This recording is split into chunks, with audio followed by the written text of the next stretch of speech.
You've probably heard the phrase walking on water, right? It's usually a metaphor for doing the impossible, something miraculous. But what if I told you that sometimes walking on water, or at least riding a horse on it, is not only possible, but it can change the course of history? Picture this. The year is 1795, Europe is in chaos.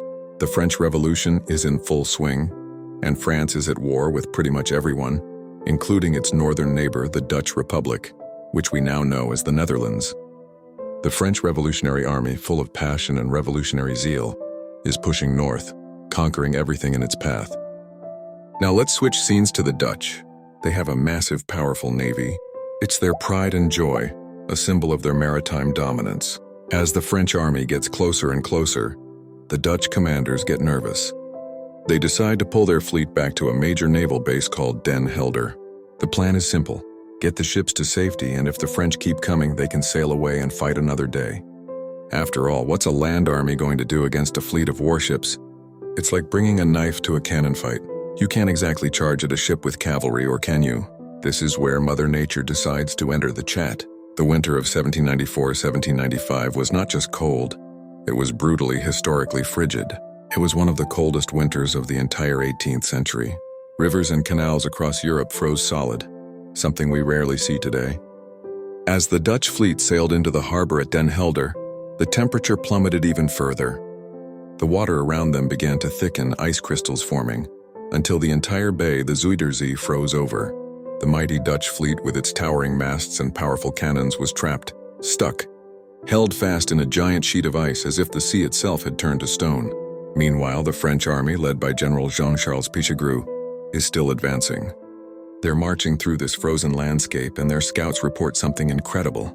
The Dutch fleet, their primary naval obstacle, is sitting right there, completely immobilized. It's a sitting duck. Now, a normal commander might think, okay, we'll surround the harbor, wait for the thaw, and then attack. But the French weren't feeling normal. They were feeling revolutionary. They saw an opportunity that was so crazy it just might work. The commander of the French cavalry, a man named Jan Willem de Winter, and yes, his last name literally means the winter, you can't make this stuff up, is given a wild order. He is told to take his hussars, his light cavalry, and capture the Dutch fleet. Let that sink in, capture a naval fleet, with horses. So, under the cover of a freezing winter night, the French soldiers prepare for one of the most bizarre military operations in history. To prevent the horses' hooves from making noise on the ice and alerting the Dutch sailors, they wrap the hooves in cloth and rags. Imagine the scene. Hundreds of soldiers on horseback, their breath turning to frost in the air, silently gliding across a frozen sea towards a fleet of warships that look like ghost ships in the moonlight. As dawn breaks, the Dutch sailors wake up to an unbelievable sight. They're not surrounded by water. They're surrounded by French cavalrymen on horseback, swords drawn, poised to attack. They were completely and utterly outmaneuvered. There was no escape. They couldn't sail away, and they couldn't effectively use their cannons against soldiers who were right next to their hulls. A naval battle had just become a land siege on ice.